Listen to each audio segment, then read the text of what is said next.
مصطفى مصطفى منبع للصفا سيد الانبیاء۔ ایک صحابی نے عرض کی حضور نماز میں دل نہیں لگتا، میرا قرآن پاک میں دل نہیں لگتا، درود و سلام میں دل نہیں لگتا۔ آمینہ کے معصوم لال نے کیا جواب دیا؟ حضور نے فرمایا جا اپنی نظر جا کے پاک کر لے، اللہ کے نبی کا وعدہ ہے تیرا سجدے میں دل لگنے لگ جائے گا۔ جا اپنی آنکھ کو طہارت دے، وضو کرا، نظروں کو پاک کر، اللہ کے رسول کا وعدہ ہے تیرا قرآن پاک میں دل لگے گا۔ جا کے اپنی نظر کو پاک کر، وعدہ ہے تیری زبان پہ درود و سلام جاری ہو جائے گا، اللہ کا ذکر جاری ہو جائے گا۔ اور نماز کے جہاں اور بہت سارے فوائد ہیں وہاں یہ بھی ارشاد فرمایا کہ ان الصلاۃ تنہا عن الفحشاء والمنکر، فرمایا بے شک نماز منع کرتی ہے بے حیائی سے اور برے کاموں سے۔ نبی رحمت علیہ السلام کی خدمت میں عرض کیا گیا تھا کہ یا رسول اللہ صلی اللہ علیہ وسلم، ایک شخص رات کو نماز پڑھتا ہے پر سویرے چوری بھی کرتا ہے۔ ہم تو بڑی جلدی کہہ دیتے ہیں نا کہ کیا فائدہ اسے اس کی نماز کا، کیا فائدہ اسے اس کی عبادت کا۔ حضور صلی اللہ علیہ وسلم کی جب بارگاہ میں یہ سوال پوچھا گیا کہ حضور رات کو عبادت بھی ٹھیک کرتا ہے اور سویرے چوری بھی کرتا ہے تو حکم کیا ہے؟ تو حضور علیہ السلام نے فرمایا اگر وہ پابندی سے نماز پڑھتا رہا نا تو اس کی نماز اس سے چوری چھڑوا دے گی، اس لیے کہ نماز بے حیائی اور برے کاموں سے روک دیتی ہے۔ اگر کوئی کمزوریاں ہیں انسانی تقاضوں کے تحت تو نماز کی پابندی کریں۔ اگر آپ نماز کے پابند ہو گئے نا، کچھ وقت لگے گا تو پھر وہ بھی ساری کمزوریاں اللہ دور فرما دے گا۔ شرط یہ ہے کہ اس کو پابندی کے ساتھ پڑھتے رہیں۔ کچھ دوست کہتے ہیں نماز میں دل نہیں لگتا، تو میں نے کہا نہ بھی لگے تو پھر بھی پڑھے۔ تو میرا سوال یہ ہے کہ ایک آدمی بالکل فارغ ہے، سوائے نماز کے، عبادت کے، سونے کھانے کے اسے کوئی کام نہیں، اور ایک شخص بیچارہ مزدور ہے، وہ ریڑھی لگاتا ہے، مثال دینے لگا ہوں، وہ ریڑھی لگاتا ہے، اس کے پاس دکان بھی نہیں ہے کہ وہ شٹر نیچے کرے یا تالا لگا کے چلا جائے۔ اب وہ نہ کسی کو کہہ کے آیا کہ یار ذرا 10 منٹ ٹھہرنا میں نماز پڑھ کے آیا، تو وہ چلا گیا۔ وہ بڑا بے چین ہے کہ میری پیچھے ریڑھی بھی ہے، وہ بندہ جلد باز نہ ہو جائے، وہ نکل نہ جائے، وہ میرے تھوڑا سا میرا راس ہے، 2-4 ہزار کا مال ہے، غریب آدمی۔ نماز بھی اس نے پڑھی، توجہ اس کی پیچھے لگی رہی۔ ایک بالکل فارغ تھا، کوئی مجبوری نہیں تھی، اس نے بھی نماز پڑھی۔ آپ یہ بتائیے کہ زیادہ ہمت کس نے کی؟ اس کا تو دل ہی نہیں لگا نماز میں، ریڑھی کی فکر تھی، لیکن ہمت زیادہ اس نے کی، اس لیے کہ اس کی مجبوری ہے، اس کے لیے آزمائش پیچھے کھڑی ہے، تیار ہے۔ دوائی کھانے میں دل لگتا ہے؟ کیوں کہتے ہو میں دل ہی نہیں لگ رہا آپ کا؟ خدا نہ خواستہ خاکم بدن، اللہ ہم سب کو معاف فرمائے، اگر بچے کا آپریشن کرانا پڑ جائے تو دل کرتا ہے؟ کیوں کراتے ہو؟ اس کے لیے ضروری ہے۔ تو بھائی یہ فلسفہ ہی غلط ہے کہ میرا دل نہیں لگتا تھا تو میں نے چھوڑ دی۔ دل تو کئی دفعہ انسان کا دکان پہ بھی نہیں لگتا، بیچ دو گے۔ نہیں دل کرتا کام پہ جانے کو تو ریزائن کر دو گے۔ تو یہ تو بالکل سرے سے بات ہی بڑی عجیب ہے۔ ہاں دل لگنا چاہیے، نماز سے دلچسپی ہونی، لیکن نہ بھی لگے تو ہم کو دل کے لیے نماز نہیں پڑھ رہے، رب کے لیے نماز پڑھ رہے ہیں۔ ہاں یہ بات سمجھ لیں، نماز دل کے لیے نہیں، نماز وہ دیکھیں نا، ایک صاحب کہتے ہیں جی میں 5 نمازیں پڑھتا ہوں تو روزی میں برکت پھر نہیں ہوتی، تو میں کہتا ہوں وہ عبادت کرتے ہو کہ تجارت کرتے ہو؟ پیسے کمانے گئے تھے، پیسے کمانے گئے تھے کہ نماز پڑھنے گئے تھے؟ تو نماز آپ کو بے حیائی اور برے کام سے روک دے گی، پر شرط یہ ہے کہ نماز کی پابندی کرے اور بر وقت پڑھیں اور تھوڑی صحیح کر کے پڑھیں۔ مطلب نماز پڑھی جاتی ہے، اہتمام نہیں ہوتا، یعنی لوگ بھاگ کے وضو کرتے ہیں، فٹافٹ آتے ہیں، بھئی آج ہو گیا ہے۔ بڑی جو بندہ گاڑی بھگا کے لاہور پہنچنا چاہے تو وہ 15 منٹ جلدی پہنچ سکتا ہے، 1 گھنٹہ پہلے پہنچ سکتا ممکن نہیں میرے عزیز، ہو نہیں سکتا۔ جلدی نماز پڑھنے سے آپ کیا کر لیں گے؟ صحیح کر کے پڑھیں، سونی کر کے پڑھیں، تسلی کے ساتھ پڑھیں، ٹھنڈے دل کے ساتھ پڑھیں۔ مطلب نماز پڑھیں تو پھر مزہ آئے۔ امام اعظم کا ایک پڑوسی ہے تو وہ کہتا ہے کہ امام صاحب نا گرمیوں کے دنوں میں نا چھت پہ چڑھتے تھے، چونکہ میرے گھر میں عورتیں نہیں تھیں، مرد ہی تھے زیادہ، اور میرا ایک بچہ تھا چھوٹا۔ کہتے ہیں کہ وہ چھت پہ نماز پڑھا کرتے تھے تو وہ اتنی دیر تک کھڑے رہتے کہ لگتا کوئی ستون کھڑا ہے۔ رات کو ستون محسوس ہوتا، اتنی دیر تک وہ تلاوت کرتے، اللہ کی بارگاہ میں کھڑے رہتے. تو فرماتے ہیں جب ان کا انتقال ہوا تو میرا بیٹا کہنے لگا کہ ابا جی پڑوسیوں کی چھت پہ جو کھمبا تھا، جو ستون تھا، وہ کہاں گیا؟ تو کہتا میں رو پڑا. میں نے کہا بیٹا وہ ستون اور کھمبا نہیں تھا، وہ تو ابو حنیفہ تھا جو اپنے رب کے حضور کھڑا رہا کرتا. تو دلچسپی پیدا کریں. اللہ تعالیٰ ہمیں رمضان کے بعد بھی پابندی صلاۃ کی توفیق عطا فرمائے. اذان پڑھی جاتی ہے مسجدوں میں 5 وقت الحمدللہ. جب جماعت فرض ہوئی تو نبی پاک نے فرمایا لوگوں کو بلانے کیسے ہے بھائی نماز کے لیے. ایک صحابی نے مشورہ دیا، یا رسول اللہ خشک گھاس آپ یہ ابھی فصل آئے گی مونجی کی تو اس کے ساتھ وہ جو کیا پرالی کہتے ہیں اپنی زبان میں، وہ جب خشک ہو جاتی ہے نا اس کو آگ لگائیں تو آگ کا لاوا ذرا اونچا جاتا ہے، اونچا.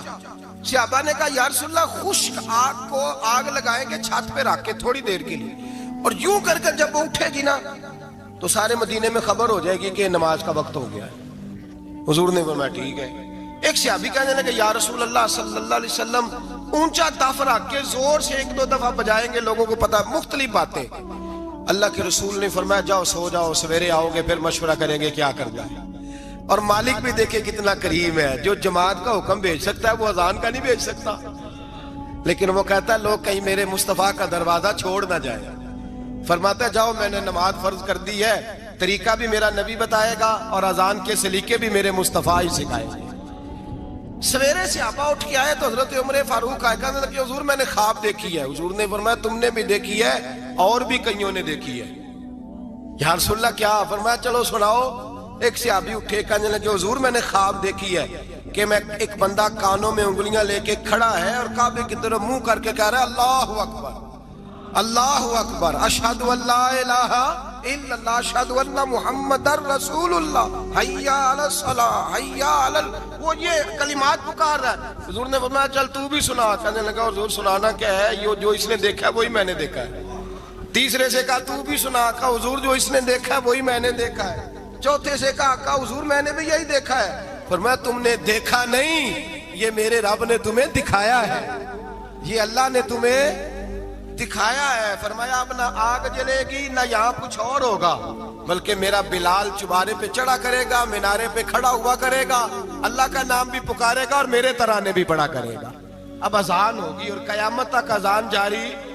تو اذان کس سے ثابت ہوئی؟ صحابہ کی خواب سے. کہاں سے آئی؟ صحابہ کی. تو دین میں اگر خواب کوئی اہمیت ہی نہیں رکھتا، اتنا بڑا کام خواب کے ذریعے ہو گیا، تو میرے بھائی خواب کی حیثیت ہے، خواب کو سمجھیں. میرے نبی پاک غلاموں کی خواب میں آتے ہیں، حضور جلوے. اور ایک بات سن لیں، نبی پاک صلی اللہ علیہ وسلم نے فرمایا جس نے خواب میں مجھے دیکھا اس نے مجھے ہی دیکھا ہے. شیطان خواب میں بھی آ کے میری صورت نہیں بنا سکتا. جس نے مجھے دیکھا اس نے مجھے. اور نبی پاک فرماتے ہیں جس نے مجھے خواب میں دیکھا بڑی جلدی ظاہری طور پہ بھی دیکھے گا. ظاہری. میرے اعلیٰ حضرت سے کسی نے پوچھ لیا کہا حضور ظاہری طور پہ کیسے دیکھے گا؟ آپ نے فرمایا پوچھ لو علماء سے. کہا حضور آپ بتائیں. آپ فرمانے لگے مجھے تو یوں لگتا ہے جس نے خواب میں مصطفیٰ کو دیکھا جب مرنے کا وقت آئے گا تو سامنے رسول اللہ کا چہرہ آ جائے. جب انسان کو تھوڑا سا ترجمہ آتا ہو نا، اس کی تھوڑی توجہ ہو، اسے نماز پڑھنے کا بھی بڑا ہی مزہ آتا ہے. نبی کریم علیہ السلام فرماتے ہیں، رب فرماتا ہے یہ سورہ فاتحہ میرے اور میرے بندے کے درمیان آدھی آدھی ہے، آدھی میری ہے آدھی میرے بندے کی ہے. جب وہ کہتا ہے نا مالک یوم الدین تو یہاں تک وہ میری تعریف کرتا ہے. ایاک نعبد و ایاک نستعین تک پہنچتا ہے تو اب میرا اور اس کا آدھا آدھا کام شروع ہو جاتا ہے. پھر آگے میرا بندہ جب مجھ سے دعا مانگتا ہے تو یہ اس کے الفاظ ہیں جو میں اپنے فضل سے قبول فرمایا کرتا ہوں. تو ارشاد فرمایا تمام تعریفیں اللہ کے لیے جو تمام جہانوں کا پالنے والا ہے. الرحمن الرحیم، بڑا ہی مہربان ہے نہایت. یہ رحمان مبالغے کا صیغہ ہے، یعنی اتنا رحم کرنے والا کہ جتنا کوئی اور رحم نہ کر سکے. اس لیے اللہ ہی رحمان ہو سکتا ہے، بندہ کوئی رحمان نہیں ہو سکتا. بندے کو رحیم کہا جا سکتا ہے، نبی پاک رحیم ہے لیکن رحمان نہیں ہے. اس لیے کسی بھی انسان کا نام رحمان نہیں ہو سکتا. کسی دکان پر بعض اوقات لوگ نام رکھ لیتے ہیں رحمان بک ڈپو، تو یہ درست نہیں ہے. بندے کا نام رحمان نہیں ہو سکتا، عبدالرحمان، اس لیے کہ یہ لفظ رحمان خدا کے علاوہ کسی اور کے لیے بولنا درست نہیں ہے۔ پھر ارشاد فرمایا مالک یوم الدین، اللہ مالک ہے قیامت کے دن کا۔ تو یا اللہ آج کے دن کا مالک بھی تو ہی ہے، آج جو یکم رمضان مبارک ہے تو اس دن کا مالک بھی اللہ ہی ہے۔ تو یہ جو خاص کر کہا مالک یوم الدین، اس کا معنی یہ ہے کہ یہاں کچھ لوگ عارضی طور بھی تو بعض چیزوں کے مالک ہیں نا، یہ زمین میری ہے، یہ گھڑی میری ہے، یہ گھر میرا ہے، یہ بچے میرے ہیں، عارضی طور پر بھی تو لوگ مالک ہیں۔ لیکن قیامت کے دن عارضی طور پر بھی کوئی مالک نہیں ہوگا، قیامت میں ساری بادشاہی فقط میرے اللہ کی ہوگی۔ بلکہ رب کریم فرمائے گا کہاں ہیں وہ لوگ جو دنیا میں بادشاہ بنا کرتے تھے، کدھر ہے؟ بڑے بڑے کج کلا جو کہتے تھے کہ ہم اٹھتے ہیں تو لوگ اٹھتے ہیں، بیٹھتے ہیں تو دنیا بیٹھ جاتی، وہ کہاں ہے؟ جب کوئی نہیں بولے گا تو رب فرمائے گا للہ الواحد القہار، آج ایک رب واحد اور قہار کی حکمرانی ہے۔ پھر ارشاد فرمایا ایاک نعبد و ایاک نستعین، بے شک ہم تیری ہی عبادت کرتے ہیں اور تجھی سے مدد چاہتے ہیں۔ عبادت بھی اللہ کی ہے اور مدد بھی، یہ جو بندوں کے ذریعے بعض اوقات مدد ہوتی ہے تو یہ مدد بھی اللہ کی ہے، یہ مدد بھی اللہ کی ہے۔ یہ کسی بندے نے مائک بنایا ہے جس کی مدد سے آپ تک آواز جا رہی ہے، تو اس کو عقل کس نے دی تھی بنانے کی؟ تو پھر مدد کس کی ہوئی؟ اللہ کی۔ تو دنیا میں کوئی بھی جو مدد کرتا ہے وہ اللہ کے ولی کریں، نبی کرے، پیغمبر کریں، تو وہ مدد کس کی ہے؟ اللہ کی، اس لیے کہ وہ ذاتی طور پر کچھ بھی نہیں کر سکتے، اگر اللہ انہیں توفیق نہ دے وہ کسی کی مدد نہیں کر سکتے۔ تو ایاک نعبد و ایاک نستعین، ہم تیری ہی عبادت کرتے ہیں، تجھی سے مدد چاہتے ہیں۔ اہدنا الصراط المستقیم، اے اللہ ہمیں سیدھا راستہ دکھا۔ کون سا راستہ سیدھا ہے؟ کون سا راستہ سیدھا ہے؟ تو اللہ نے خود ہی فرمایا ایسے ہی نہ بھٹک جانا، راستہ سیدھا وہ ہے صراط الذین انعمت علیہم، ان لوگوں کا راستہ سیدھا ہے جن پر اللہ نے انعام فرمایا ہے۔ اور وہ کون ہے؟ قرآن مجید نے خود فرمایا انعم اللہ علیہم من النبیین والصدیقین والشہداء والصالحین، وہ نبی ہیں، صدیق ہیں، شہید ہیں اور نیک لوگ ہیں۔